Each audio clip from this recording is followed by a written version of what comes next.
Mahaba na rin yung cable nito at retractable pa. Kaya no more messy cables na pag ganitong klaseng charger yung gamit ninyo. Kapag umalis nga kami, dalawang klaseng charging cable yung dinadala namin. Isang Type-C cable at isang Lightning cable at dalawang charger. Pero ngayon, hindi na namin ginagawa yan dahil meron na kaming dual charger dito na fast charger. 30 watts din siya pero dalawa na yung cable na kasama. Isang Lightning at isang Type-C. At ito nga dumating na yung power adapter natin from GD Tech. Ang maganda dito guys, mas papasimplihan niya, papadaliin niya yung charge mo. Color yellow yung kinuha natin. Ang ganda oh.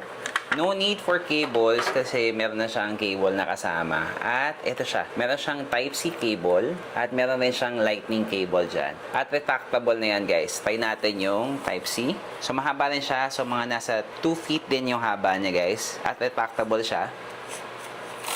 O, diba? Bumabalik na lang yung ating cable. So, natatak in na siya dyan. Wala ka nang gagawin, guys. Hindi ka na magdadala ng cables. Nandyan na. So, yan, 35 watts. At meron pa siyang kasama ditong Type-C port and Type-A port. So, depende kung meron ka pang i-charge na ibang mga gadgets, pwede ka pang maglagay dito. Ito palang power adapter natin is pwede natin gamitin sa mga iOS devices, Android phones. Kaya wala siyang problema. Kahit anong gadgets mo, pwede mong gamitan itong adapter na to. Meron din ibang colors nito, guys. Gusto ko kasi yung color yellow niya. Ang ganda ng gulay. Ang ganda na pagkaka-yellow. So guys, kung naghahanap kayo ng fast charger na pwede nyong gamitin pang travel dahil meron ng cable na kasama. So ilalagay ko na lang yung link nitong GD Tech power adapter dyan sa yellow basket.